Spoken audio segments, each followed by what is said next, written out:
What's up, everybody? Welcome back to another episode of the Cheeky Midweeky, where you know what we're doing. We are making strength and conditioning not boring anymore. And today's topic is not boring. We are talking about interview help, and we're going to talk about how you do this, moving up the career ladder from an aspiring strength coach to an established strength coach to a director slash head strength and conditioning coach. And I'm going to kind of take you through my process of what happened for me moving from my internship to my aspiring to established. And I mean, you could even say the established changes. So looking back, first of all, for your interview help, those of you nowadays, it's going to change slightly.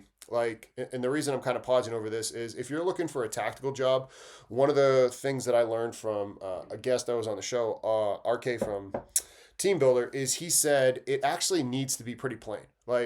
And that was the first time I've heard that, because inside Strength Coach Network, and for those of you that are members, you know this, we do resume prep and we're helping you all make it pop off the page, because typically when you're in a resume and you're sending it to people, you're either going in the no pile or the I'll read it later pile. And typically the no pile is the plain white page, black font. And we've been advocating to people, hey, put some logos from where you've been, put some different colors, brand it to the school or the organization that you're working for, put a headshot in there so they can start to equate who you are and see who they're working with. So that's number one with your resume, your cover letter, and references. Please, people, do not ever say references available upon request. People are requesting your references. They want to be contacting to see if they're going to hire you. Don't make them ask, because again, you're going to go into the no pile. And this even matters for your internship, because some places internships are essentially battlegrounds to see if you'll get hired. And for me, like at Harvard and at Iowa, that was the case. The best intern at Harvard or the best intern at Iowa football got hired later on. If you look back, Joel Welsh got hired after being the intern in 2011, myself in 2012, Nick DeMarco 2013, Cody Myers 2014, Mark Weissman 2016, Pete Remus 2015. You get Ben Morris. You get the point. So if your internship, you're going somewhere that competitive, you still have to have good references. You have to have a good resume. People are going to say, oh, it's crazy that you have to be that competitive. Yes, it is that competitive because it is that cool of a field that people want to get into. So making sure you have a good resume, a good cover letter. Scott Kewen put together a great blog reference for you. We will have it linked down below. But that right there will literally even show you how to do it in addition to what I'm telling you. So the way that I got my internship was because of and this is another great piece of advice from Dr. Ellen Robinson. She was my program advisor for my master's degree, and she told me, go to Harvard instead of Boston College. And I was like, that's crazy. I want to work with football. And BC football is in the ACC. Harvard's only in the Ivy League. And she's like, listen, you're going to learn more from James Frazier. And thank God that I did, and I listened to her, because she was right. I got to have my hands on, learn from Frazier, learn from Mullen, learn from Shue, learn from Curtis, compete with Chantel. It was a fantastic opportunity. So listen to your advisors and ask those difficult questions. And if they're not helping you, anybody listening, aspiring coaches, that is why you need a membership to Strength Coach Network. Ask us questions in the forum. I've done mentorship. I continue to do mentorship. You need a day trial to just see what we're talking about. It's $1. Check us out in the link in our bio. That was a very, very key thing for me, because it helped me move along the path as a coach, and I got to actually coach. And that wouldn't have happened if I was at Boston College. I would have just seen things. And that's kind of what happened, because my Harvard internship I needed for my to graduate, right? And so I graduated, and then they were giving me an internship to the fall or to the summer at Iowa. And like I said, it was a battleground. It was a breeding ground for strength coaches. And Frazier told me that. So they kept me on for another semester. And originally they were going to have me intern at Boyle's during the afternoon and Harvard during the day. So I could get Boyle and Doyle and Frazier and Mullen all vouching for me. But then Mullen was like, hey, let's give them teams. Let them know what it's actually like to be a strength coach. And that was one of the best things for me. I got to program. And I've talked about this before in other reels, where it's like, look, if you're not programming for people after you've shown value, yes, I wasn't just like, oh, we're going to do it. No, I had to submit the program to Frazier, who then submitted the program to Curtis, who was the head coach. He was the head coach on the floor still, but they were giving me experience, and I wouldn't be the coach that I am without them. And that's what your internships need to be. And that got me ready for going to Iowa, where Iowa was more of that experience that I probably would have had at Boston College, where, yeah, we racked some things, we helped change racks, but we were really just there for the other coaches that were coaching the athletes there, but it's still a fantastic opportunity for me because I got to learn and it helped me get my first job. So this is where I'm still an aspiring coach, but now I'm actually getting paid to be an aspiring coach. And I'm working at the University of Maryland. I'm an assistant with Coach Drew Wilson and Alan Weber. Got to work with Stephon Diggs and a bunch of other, future NFL players at the time. I'm still an aspiring strength coach. It's like I said, now I'm finally getting paid. I was below the poverty line. I was making $22,000 or $23,000 a year without benefits. I think I was making like $750 every 2 weeks. That's how they paid you in the state of Maryland. But I was finally getting paid to do the same thing that I was doing for free, and it was awesome. I loved it, and I now have that passion again, and it's a great feeling. Don't ever lose that feeling. But I'm telling you this because you're still kind of that aspiring coach. Sure, you could say I was established, but no, I was really still aspiring and still learning. But I got to be a head, so it was kind of all of them, right? I was a head strength coach for men's and women's cross country, in addition to being an assistant in an established ACC school. Made a lot of mistakes, but got to do and ask a lot of questions and become really, become better. And credit to Drew and Alan for helping me along the way. And I got to learn. I got to see help the team get back into a bowl game. This was, back in the day, and it was a fantastic experience. And again, I wouldn't be who I am without that experience. Then Iowa and Coach Doyle called again, and I had an opportunity to go back there for this is what I would call my truly being an established coach. I got a pay raise. I was able to get benefits, so healthcare, dental, 401k, and I was like, holy cow, like this is fantastic. And this is now that established.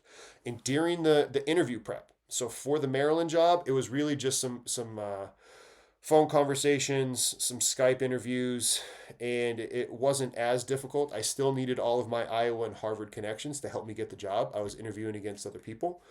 The Iowa one, I had a packet. I had a packet that I knew all of the people that I would be interviewing with. And so that would be a great piece of advice for you.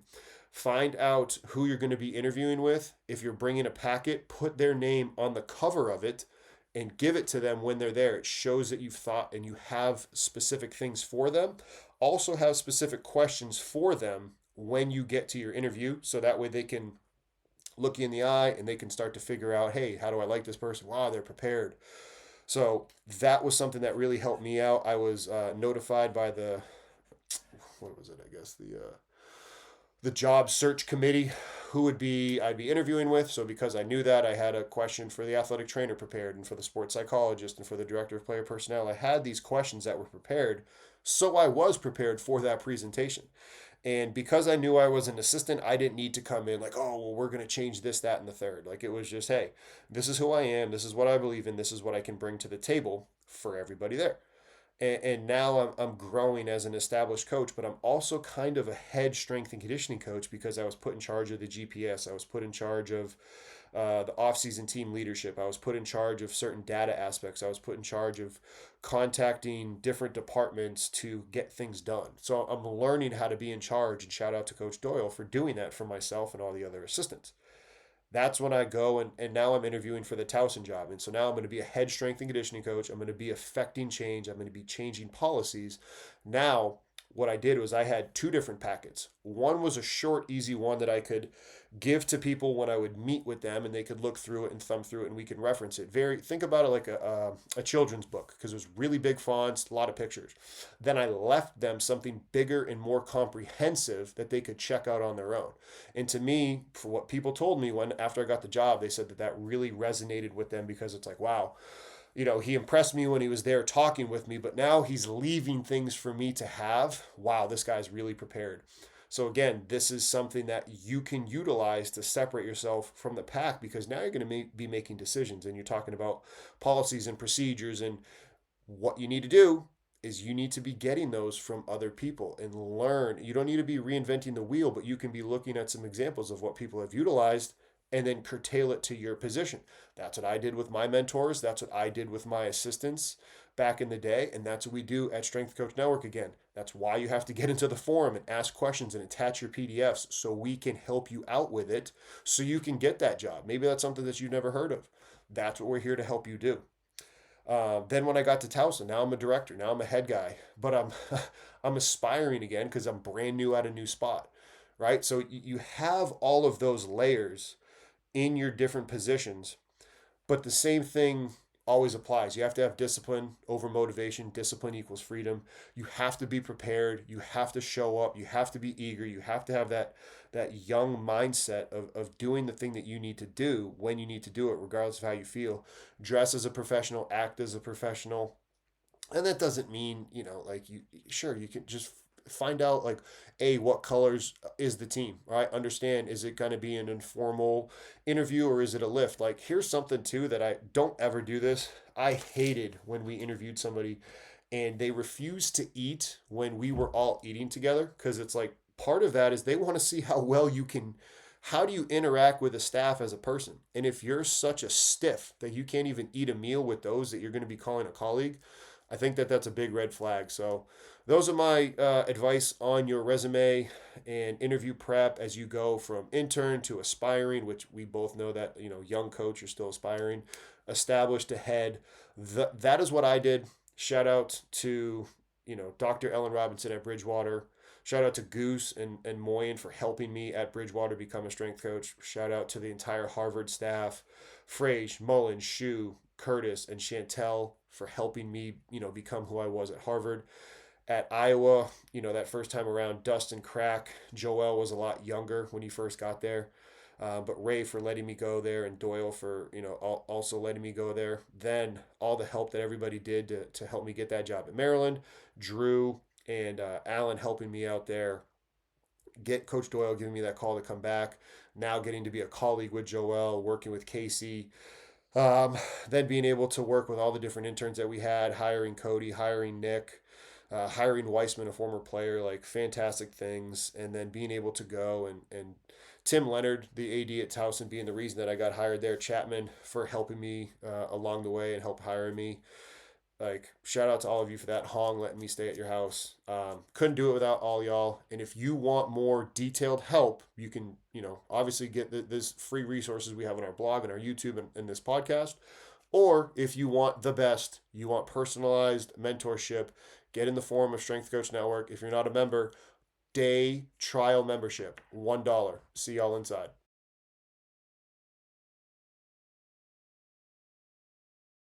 Congratulations on making it to the end of the video. Why don't you celebrate by watching more videos just like it? You can also help us on our quest to placate the algorithm gods by liking, sharing, subscribing, and commenting. Thank you.